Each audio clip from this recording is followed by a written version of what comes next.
Good morning, and welcome. Happy Monday. Welcome to my channel. My name is Jackie Horton, and this is my channel on wellness and health. I am your virtual wellness and health specialist. And today is Mental Health Monday, where I kind of bring up a topic that's common to many people. I stay away from the diagnosis. I just talk about the actual expression of a diagnosis. And in some ways, I'm hoping that I can give you some ideas on how some of these things are remedied. And as I stated before, the channel is one thing is mainly is to promote wellness and health. Number two, to amplify long-term, long-standing, long-based positive solutions. And the third thing, to uplift those things that are positive and that are strength-based that we can continue to use as we go on with our lives. So as I stated, today is Mental Health Monday. And I will be talking about the subject of the coping responses called denial. And I'm pretty sure we've all have done that. We've all used denial as a way to respond to something that was hard to deal with at the moment, or that's something that we have learned to, or it's something that we have learned to use in order to manage something that's difficult in our family and in our lives. So, interesting enough, when I was thinking about this subject, I was thinking about the number of reasons and ways and trying to give you an example of what it looks like and how you experience it. And so it can probe you to think about yourself in this aspect. But I just figured I would rather not do that. I would rather just do the topic and allow you to come forth with, your own ideas as you listen to the subject matter. So, denial. Denial is such an effective, impenetrable, and dangerous long term coping mechanism in response. And the reason that it is because it sets the stage, the start, and the beginning of life. Life's journey from this place is a sure way of finding yourself in a dark, wilderness, and aimless path. It leads to a place where one might feel entrapped, or one may not feel like they're not able to fully develop him or herself because there is this burden, this anchor that keeps them grounded in a belief that's really has not been unlayered and unfolded where he or she can learn from it. So it is a form of entrapment. Surprisingly, denial is the first stage in Elizabeth Kubler's process of accepting the dying loved ones, or the decease of the loved ones. And I thought that was really, really, really important to kind of go back to the piece when I stated that denial is used as a way to survive, the way to not become overwhelmed. It's a way to endure a loss. So that is an initial response for many of us. Okay. So one person wrote it this way in describing denial. It's a way that a person is living in is not living in an actual reality. He or she is living in a preferred reality. And I thought that was so very, very soundful because it is the now really takes you to a place where you want to live in the preferred reality of your situation rather than the actual reality in that moment. Being in denial not only holds you, the person, it is transferable, it is contagious, meaning that you can pick it up and it's replicated. Once you see it modeled over and over, once you see the storyline remains the same, it becomes replicated and you begin to live out that process. It becomes so, ingrained in your way of operating that you actually don't know anymore. That is the truth. That is the only truth. And anything that tries to push you or anything that tries to come up that's against that truth is fought real hard in order to remain in that state of denial. And like I said, once it's layered, compounded, and lived as a way of life by more than one, the work to interrupt it and penetrate it is impossible. Well, it's possible, but it can be very, very much feel like it's impossible, not only for the person who's experiencing it, but also for those who continue to agree with it, to remain aligned with it, to remain in sync with it. And so that's it's not to be taken lightly to just go in and just go like shock treatment.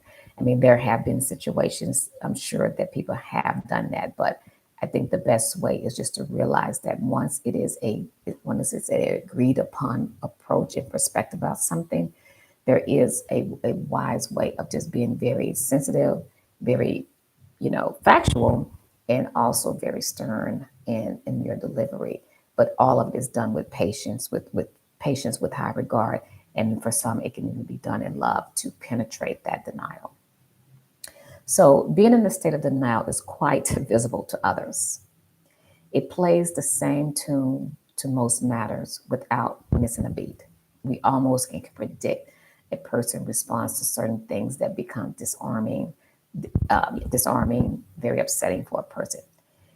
And people ask, well, how does one begin this process of, denying something, but then also maintaining that denial? And usually it is formed from a routine, consistent exposure to pain, hurt, anger, and resentment. In those moments when these things are transpiring, the now can be the one way that helps the person escape, if not only mentally, from the experiences.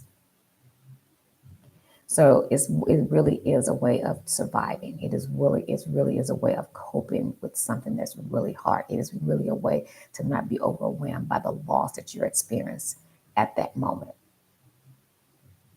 As my pastor once says, don't deny the actual experience, but deny the influence over it. And so once you deny the influence over it, it can lead you to a place of freedom and recovery and redemption, because it does no longer hold you in the same way. You Once you turn on that desire to search through and break down the denial, you never stop hungering and longing for it until you find some fulfillment and resolve in it. So deny the influence over your life when it comes to denial. Also in my field, in this field, where other professionals definitely working with clients and so forth, we like to use a very tactful, therapeutic sound approach in addressing, penetrating, and interrupting any forms of denial that the person is living by, and we call it reframing. And I have noticed that reframing is seen in other, contexts as well, in other forms of business. So that's great. I'm glad it's working and it came out. So when you think of a frame, you think of, what the borders around it, and you looking at what's inside the frame, the object that's inside the frame. And the way therapists look at it, we look at it as the issue inside the frame. We look at the behavior inside the frame. We look at the connection, what is, inside the frame. We see what's all a part of the intricacies, what's inside the frame. So once you stay with the context of a frame, we approach that frame with a reframing of what's inside. What does the object look like now? What does the picture display now? Now, we both may see the same thing. We both may be able to name it what it is, and it may see the same thing, name the picture or the object that's what's inside the frame. We may, agree that it is the same thing. However, when we're coming in a neutral body, a person with a perspective, therapeutic perspective, we're able to see other things and try to give, well, we do give a different perspective on what we're describing that's in what we're describing as the object inside the frame. And so by giving that to that person back, the person is able to kind of like take what is actually being seen within that frame and sort of think about what we are saying against what's inside the frame. And then we're hoping that they connect to it in such a way that it starts to lead them to also start to think more expansively of what they're seeing. So the idea is to help them re to reframe what they're seeing, to really think more expansively about what they're seeing. And I can give plenty of examples of what reframing could be, um, but I think for the purpose of time, I'd rather not. But I do want you to think about, how denial plays out, how reframing helps interrupt that denial, and how also not allowing that denial to influence your life, your decision, and your interactions in order to keep you free in your thoughts and definitely help you lead to a place of recovery. it is a wonderful process once you start to break down those thoughts that have kept you in that frame, and in that frame in such a way that the picture that once took that from you is no longer the picture that continues to drive to the next stage in your process. And the singer said it better than I could say it better. He stated in one of his songs that, when he took a break from his celebrity life. He's a singer and a rapper, I believe. He said, "Well, I took a break, and I'm taking a new approach to an old dream." And so that's kind of how I kind of like that want to end today's day session about you're taking a new approach to an old dream. And I definitely think that's part of a way of saying that's a definitely a good example of reframing. So I hope you enjoyed the Mental Health Monday, and I thank you for your time. I will see you tomorrow. Have a blessed one.